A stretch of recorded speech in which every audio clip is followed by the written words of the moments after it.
on, guys? Thank you so very much for joining me right here on Off the Script. I am JD from New York, and I'm bringing you all the latest in WWE news and rumors.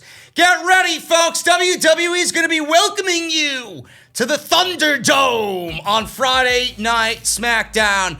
Press release was sent out from Stamford, Connecticut on Monday morning. WWE is bringing the Thunder. Stamford, Connecticut, like I said, from Titan Tower. WWE says this, featuring a state-of-the-art set, video boards, pyrotechnics, lasers, cutting-edge graphics, and technology with drone cameras. WWE will take fans' viewing experience to an unprecedented level, starting this Friday, August 21st on Fox, kicking off Summerslam weekend.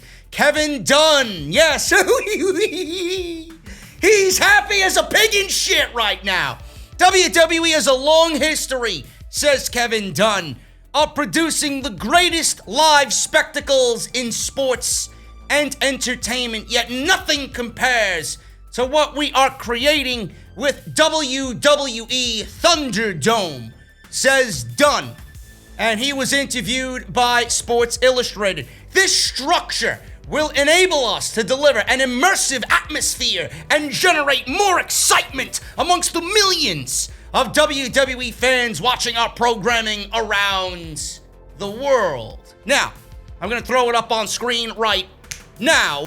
As you can see, somebody already leaked pictures of the beginning stages of WWE setting up the Thunderdome inside their new home of the Amway Center. Like I said, Dunn was interviewed by Sports Illustrated. He laid out the company's plans for this concept called the Thunderdome. Then he had a chance to address those fans who never left WWE, as you guys know. As you guys know, millions of fans have already left WWE in the middle of this pandemic era because the show sucks. The show sucks. It has nothing to do with the Performance Center. It has nothing to do with the Amway Center. It has nothing to do wherever the fucking show is emanating from. You can hold it in front of your fucking grandfather while he's taking a shower upstairs at 3 o'clock in the morning when he gets up to fucking start his day. It doesn't matter where the fucking show is gonna be held. That's what they don't understand. It doesn't matter if it's in your fucking grandfather's backyard. It doesn't matter. The WWE fails to realize this. The show sucks because there's no creative. The show sucks because of the writing. The show sucks because you failed to build compelling characters on WWE TV. So he's addressing the fans that have stayed with them during this pandemic era. After stating how grateful, WWE grateful? Give me a break. WWE's loyal fans are, Dunn admitted that the company hasn't produced a level of television product that they had hoped. Oh, really? Oh, really? You want me to believe Kevin Dunn actually gives a shit about the product that actually makes it to USA and Fox? That he actually gives a shit about the fans? Are you serious? The only thing Kevin Dunn cares about, folks, and this is in no particular order, he cares about his money, he cares about his WWE stocks, he cares about his toothpaste, he cares about his toothbrush, he cares about the fucking forest that I'm sure is behind his fucking mansion that's worth $8 million. He cares about the fucking wood that he's already chopped up and cut for the winter season because he needs his nourishment. Are you serious? He spoke to Sports Illustrated about how grateful the WWE fans are. Done and grateful in the same sentence. Yeah, right. What am I, living in the fucking Twilight Zone? Dunn admitted the company hasn't produced the level of television product that they had hoped. So what does he mean by that exactly? The creative side of things? Or is he talking about the Performance Center, the building? Everybody's making it out to be that the building is for the reason why WWE's product sucks. They're blaming the fucking building. They're blaming an inanimate object. Now for their excuses why the product sucks. I never heard about this one before. This must be a new excuse that they're bringing to the table. Oh, why? Why did the show suck? Ah, it's the building's fault. It's the building's fault. Really? Give me a break. So, this was followed by the hope that fans will see this new Thunderdome concept and return. Because the fans give a shit about the fucking building that they're in. He says, and I quote, "We're grateful and so appreciative the fans are hanging with us." Yeah, they're barely hanging by a fucking thread every single week. It's been tough. The shows haven't been what we'd like them to be, and we'd be dishonest saying anything else. We miss our fans. Some of you might miss your fans. Done? I don't think so. Our fans make up our shows. Without them, it's been really challenging. I can't wait to see the Thunderdome full of 1,000 people giving us the energy we need to make this as entertaining as possible. I think people watching and participating are really going to enjoy this, and it's going to make people say, "Wow, WWE is back!" End quote. Now, with the debut of the Thunderdome, WWE will take residency at the Amway Center in Orlando and virtually bring fans into the arena via live video on a massive LED board in conjunction with the famous group and its proprietary technology for every Monday Night Raw, every Friday Night SmackDown, and every WWE pay-per-view event. NXT will not be getting the Thunderdome treatment for TakeOver, as they will be emanating from Full Sail on Saturday night.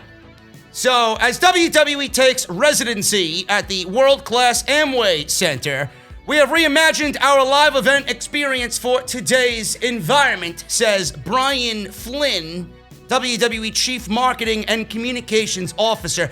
In partnership with the famous group, we will virtually bring our fans back into the show and recreate the interactive in-arena atmosphere that has been a staple of WWE events for decades.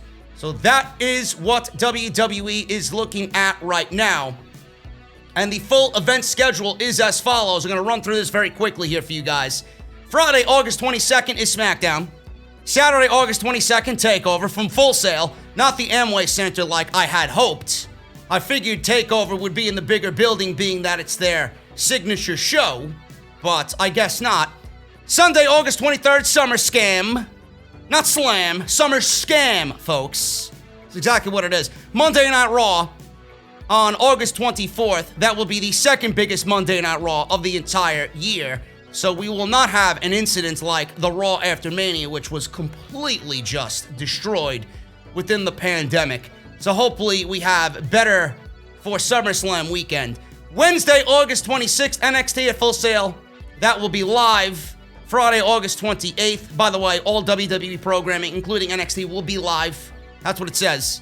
Friday, August 28th, SmackDown. Sunday, August 30th, Payback.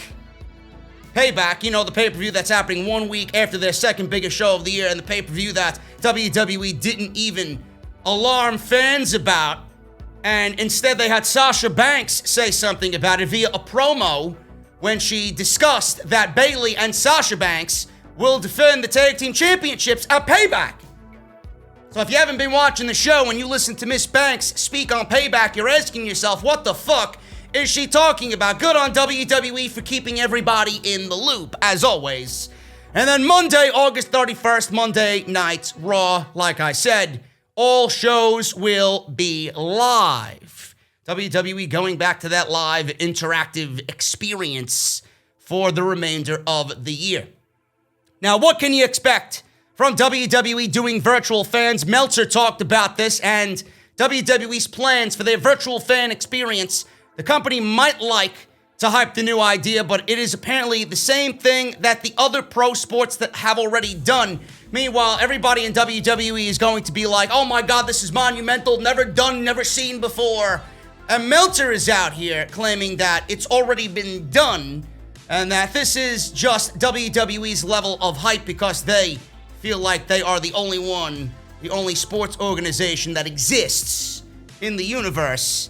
Meltzer says this, and I quote, "They are trying to copy what the NBA and baseball are doing. Now, so it's that Fox has seen this and Fox wants it. It's going to basically be done just like those other sports have already done, end quote. Now, fans will have the ability to log into an app and have their face put on a big board on the side of the arena. This sounds like a very exciting idea to some, and it could add to the program to some. But WWE isn't going to present any new technology that hasn't already been implemented in other sports. WWE is trying to be unique because their ratings are dying and failing every single week, so they have to do something. The entertainment aspect of the show could play into the fact with virtual fans and give it more life. It won't be anything earth-shattering or monumental like they want to go out there and boast about, but it will make people forget. Some of you might feel this way. It might make people forget that we're in the situation we are in because of the coronavirus. Now, I don't really have anything else to add on top of what I've already stated on Off the Script this weekend for episode 339. If you missed that, go and check it out. Link is down below. Excellent show. Minus the cat hair. But, and you will understand what I mean by that if you go watch the video. But, I will say this, man. WWE loves to hype. And when they are in full hype mode, they generate excitement. Now, I don't fall for this shit. I know better than anybody what WWE is trying to do here. I know that it's all just hearsay. It's all bullshit. They're trying to get everybody excited. Oh, come on back. We're doing things the right way now. I get it. You need excitement around what you're doing on Friday night. I understand it completely. But even when I stated on the show Saturday afternoon, I still feel that way now. Watching people on an LED board, watching people log in through an app and hitting a fucking button to cheer who you want to cheer and hitting a button on who you want to boo. Okay, I get it. WWE has to do this to generate interest. But that doesn't necessarily take me out of the situation that we're in right now. I know this isn't the way it should be. At least they're trying. I give them credit for that. I give them credit for hyping it up. I really do. And in some sense, some part of me is very curious about what they're going to do. Because it looks like, from the pictures that I showed you, I'll even throw them up again right now, they are going all out. This is the type of shit that you see for Wrestlemania. This is the type of shit you see for one of those Saudi shows. WWE ain't fucking around. And I'm glad. But I'm not going to sit here and tell you that the shows are going to change. I'm not going to sit here and tell you that the shows are going to be better.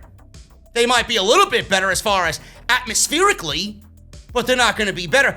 How do you correlate them moving into this new building and doing this with all this technology? How do you correlate that into the shows being better creatively? Because all I know is that when I watch Monday Night Raw and Friday Night SmackDown, they may be in a different setting, but it's the same old fucking product for 3 hours on Monday and 2 hours on Friday. What's the difference? It doesn't matter. If the shows were in a building full of 15,000 people, it would be the same show that we're getting now. The same shows that we got in the Performance Center would be the same shows that we're getting in the Amway Center. It's just WWE hyping up all of this new technology. I don't get how this is the building's fault. Kevin Dunn is out there saying, oh, the shows aren't where we want them to be. We're disappointed because the shows that we were producing aren't up to our standards. How? How? Because you're in a fucking gym? Because you got TV 14 coming out on SmackDown and you're not able to do what you need to do as far as camera work and production and this and that. You're working with a smaller crew. You're not in a bigger building. You can't have all the bells and whistles. You could still write compelling television working out of a fucking gymnasium. It's not the building's fault. It's WWE's laziness that's the fault. It's their creative writing that's the fault. It's Kevin Dunn and Vince McMahon and Bruce Pritchard. They're to blame. It's WWE's laziness to build up new, compelling, interesting stars on television. I can't name one fucking person on this roster that I would actually say, you know what, I want to see this guy or this female next week on the show. You had your Oscars, you had your Banks, you had your Baileys. That's about it. There really isn't anything on this show that's worthwhile for you to tune in week after week after week. It's not the fucking building's fault. It's your fault. You can't write fucking television. I don't give a fuck how it's produced. I really don't. You could take the WWE product and put it in a fucking backyard somewhere in the middle of nowhere. If you're gonna write compelling television, I'm gonna watch. I don't care.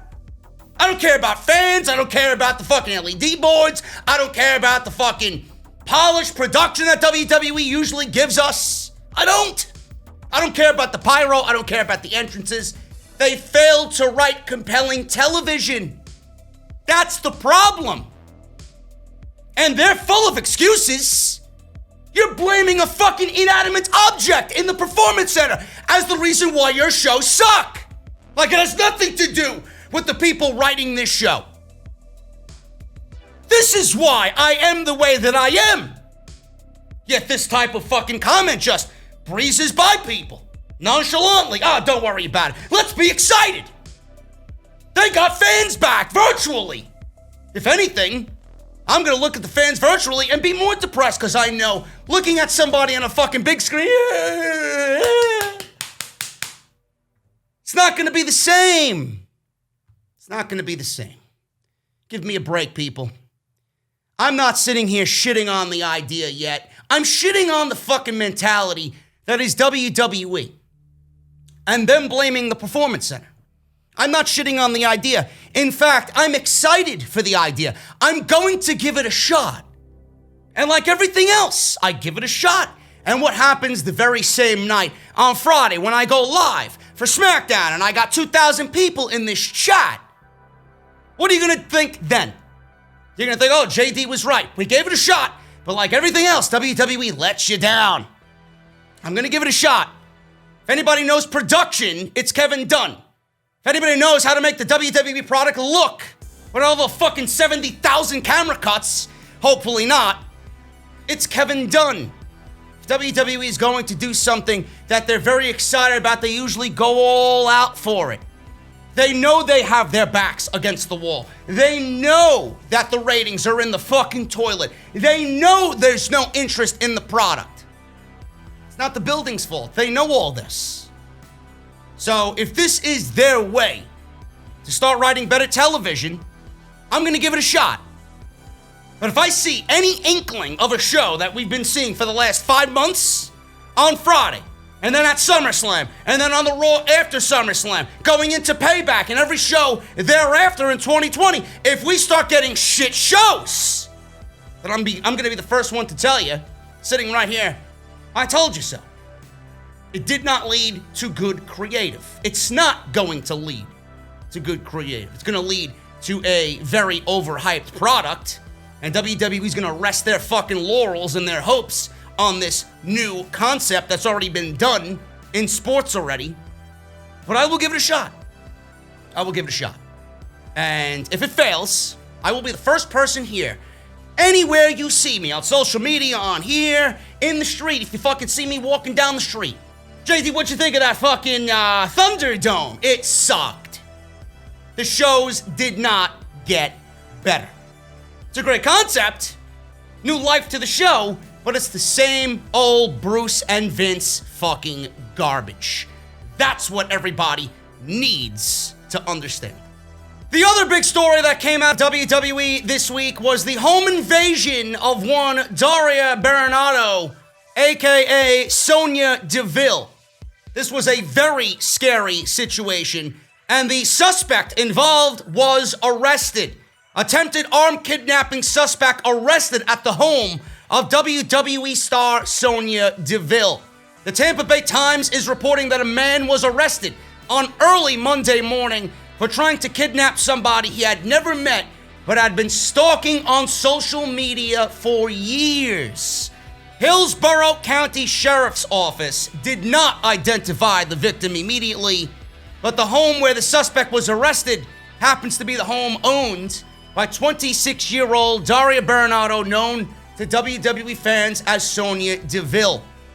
According to police, Philip A. Thomas III, 24 years old, began planning the abduction 8 months ago. Look at this fucking geek. Look at this guy. Are you serious? Look at this pathetic loser. Look at this scum. He looks like the Hellseed of Hornswoggle.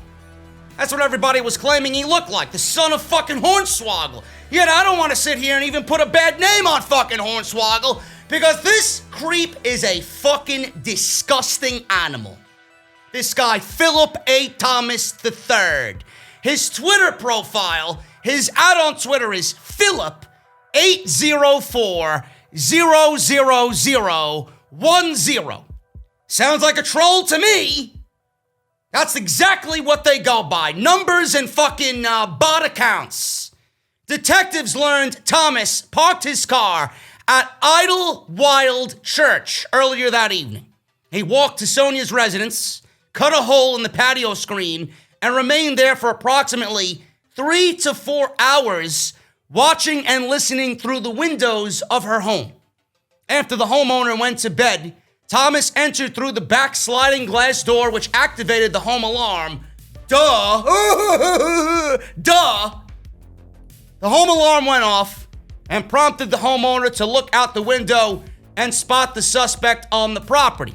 The homeowner and their guest fled the home in a car and called 911. When deputies arrived, Thomas was still inside the home. Deputies discovered he was carrying a knife, plastic zip ties, duct tape, mace, and other personal items.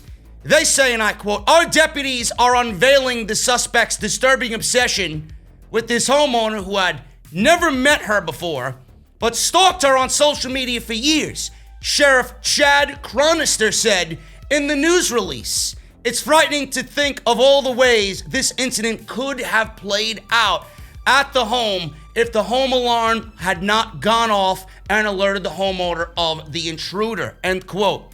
Thomas has been charged with aggravated stalking, armed burglary of a dwelling, attempted armed kidnapping, and criminal mischief. He is currently being held without bail. This is a scary situation, man. Sonya Deville actually came out on social media and thanked everybody for their concern. She said this on social media: "Thank you to everyone for your love and concern. A very frightening experience, but thankfully everyone is safe. A special thank you to the Hillsborough County Sheriff's Office for their response and their assistance." Now, Titus O'Neil was actually interviewed with WFLA News Channel 8, and they received the statement from Titus O'Neil that he's been in contact with Sonya Deville. He says this: "I've spoken to her and I'm glad she's safe, and I'm thankful and grateful that the sheriff's office took care of the situation immediately. Celebrity status aside, this is sickening. I am a product of a sexual assault and have zero tolerance or respect for any human being that would violate a person's privacy and personal space," end quote. I'm not surprised by this whatsoever, man. This is not a situation to be laughing at. This is downright scary. It's downright pathetic that human beings like this exist in our world today. Now, I don't know if you guys actually went to his social media account to give him a piece of your mind. I know I did when this story broke on Sunday afternoon. I haven't visited, there's no reason for me to, his profile after that one initial time. But if you guys have seen it, if it's not taken down already, it is a literal shrine to Sonya Deville. A fucking shrine to Sonya Deville. Everything is about Sonya. This is Buffalo Bill in Silence of the Lambs. Fucking creepy. With this guy, Philip A. Thomas III. Now, all this guy did, this guy is a sick motherfucker. He should not be allowed to walk amongst us normal human beings. All this guy did was expose. He not only exposed himself for being a fucking lunatic, he exposed everybody in the community, and you know who I'm talking about. Every fan base has them. Every single female and male superstar has these fans. the Iconics, Becky Lynch, Charlotte Flair, Sasha Banks, my God, has probably some of the worst I've seen ever on social media. Bayley, Charlotte, Zelina, you name it. Lacey, Naomi, Liv. It could be anybody in WWE. There is one of these people. There is a Philip A. Thomas III in every fan base. These people that fucking just shrine themselves with Iconics pictures and headers and fucking profile pictures. They hide behind pictures of these women on social media, and they have names, @ like Iconics fan 07543210001875678. Every fan base has them. Every fan base has them. All this guy did was expose every single one of them. And I know they're watching. I know they're watching. This guy is you. That is you. All he did was expose every stan, every super fan in the fucking market on social media. All of you are nothing more than psychotic fucks.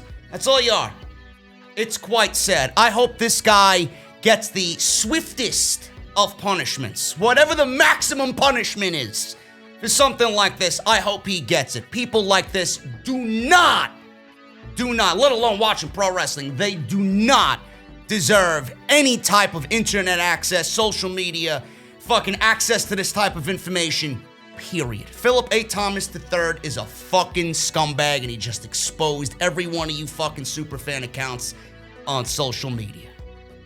And in the final story, guys, oh, believe me, I ain't done, and you don't want to miss this one for how ridiculous it sounds. It makes Vince McMahon look even more out of touch than we already assume he is. I think everybody listening to me was a fan of Rusev Day. I think everybody wanted to see Rusev Day thrive, especially me, with that tag team that they had formed. Aiden English and Rusev, no doubt about it, should have been tag team champions. Rusev Day was one of the most over gimmicks and acts in all of WWE during that time. Rusev, aka Miro, spoke to Ryback on the Ryback show, who blocked me out of nowhere. I don't know why. Ryback's a fucking asshole, that's all I know. Who doesn't have me fucking blocked for one reason or another? Go fuck yourself. The Ryback show. He says this, and I quote, does Rusev, "Why can't I show my personality backstage? Why can't I go in the ring and do what I do?" Then I was told, "Don't look at the people. Don't smile. Don't do this." He says, really? Really? Everything I'm doing, it seems the people are liking it. Why am I getting over and you're telling me to do the opposite? Now I'm gonna stop there. Vince McMahon was telling Rusev to do the opposite when he was getting incredibly over. Bro, the reason why that happened and the reason why Vince McMahon was telling Rusev to do the opposite is because WWE had no plans to do what they did with Rusev. They had no plans to counter Rusev Day, or embrace, rather, Rusev Day. All they wanted to do was counter Rusev Day. They didn't want to embrace it. They didn't want to embrace it. They wanted to push this guy as a heel. They wanted to go according to their plan. And then when the fans were pretty much forcing WWE's hand to rewrite plans for Rusev, they put their foot down and said, no, you can't listen to them. You gotta do what's planned for you. It wasn't on the fucking script. It wasn't on their itinerary to push Rusev. That's why Vince was telling Rusev to do the opposite, even though he was being cheered more so than anybody, selling merchandise more than anybody, number one, in the entire company. I continue. He says, "I didn't understand. I had a conversation with Vince, and he told me that with Rusev Day, the fans, they were just mocking me. They didn't mean it." He continues on, says Rusev Day was going on. There was no way the office didn't notice because it was before, after, and during the show. It was everywhere. I always felt defeated because what was I doing all of this for? It was all competition, and finally, I got to a point of, wow, we're doing something right. There's no way that the company hadn't noticed it. The first meeting, it was, they're fucking with you. They don't mean what they're saying. I respect and I listen because I always want to listen to Vince McMahon. He had everybody on his side. In my mind, I knew it wasn't true. They started putting my segments early on the show so Rusev Day chants would go away. I wasn't even supposed to be on Wrestlemania the year I lost to Jinder. I was not on TV for 3 weeks. I'm sitting backstage all night and listening to people chant Rusev Day. I went to one of the writers and I'm like, this is not right. This is the first time I yelled at a writer and I felt bad. He was like, we don't know what to do. And I asked, what do you mean you don't know what to do? Just listen. They'll tell you what to do. How many times have people stated that? If WWE just listened, the fans would guide them in the right direction. Just listen. They'll tell you what to do. They're shoving me down and I don't understand why. What am I fighting for? I did everything right. I went to acting classes. I started working on my body. I did all this extra stuff. I was just defeated. When Vince said the second time, they're fucking with you, I said, Vince, we have sold out all of our merchandise. What do you mean? The shirt is sold out? Well, maybe they didn't make enough. They didn't make enough shirts. That's why it's sold out. Not because we're doing really good. Really? Then they didn't know what to do. Good guy or bad guy. Come on, man. End quote. You mean to tell me that Vince wanted to push Rusev? Bro, with that story, and I know for a fucking fact that he's not lying.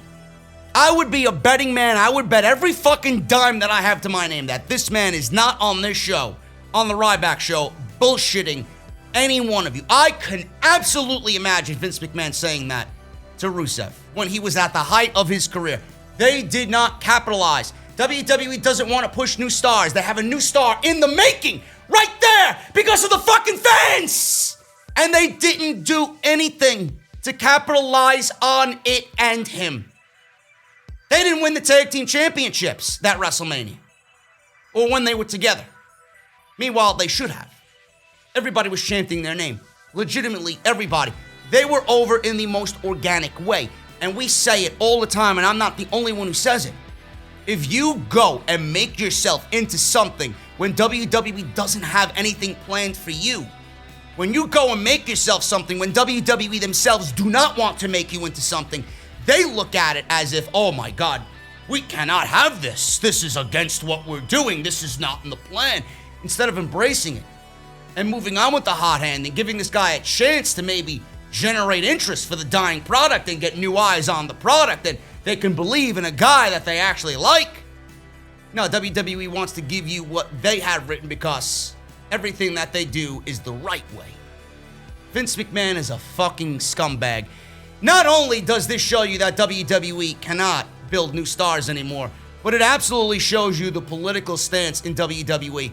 And Vince McMahon is completely out of touch with the product, but where their politics lie. If you are not in their good graces, you will not get the WWE preferential treatment, man. This was the end of Rusev Day. Vince McMahon actively killed Rusev Day on WWE television. What a sad fucking situation that is. My goodness. I'm getting out of here, guys. It's sad that we've come to the end. I know. But if you guys missed my Monday Night Raw review last night, live, go and check it out. It's on the channel right now. We talk about Monday Night Raw going into Summerslam, the go-home show for Summerslam. Go and check it out. Go check out Off the Script this weekend, episode 339. Sure you guys will enjoy it. We rant on WWE moving into the Amway Center. And I blessed everybody in the community for being fake. So you know it's a good show. Follow me on social media at JD from NY206. That's on Twitter and Instagram. Hit that subscribe button down below. Turn on that bell for all notifications. Go and get your t-shirts. JD's Negan at bonfire.com. Link is down in the description. Go get your masks. Mouthmasker.com/OTS now available in black. So go and do that. Patreon.com/JD from NY206. Hit that subscribe button down below. Turn on that bell for all notifications. And I'll see you guys right back here with more extra right here on Off the Script. Have a good one, guys.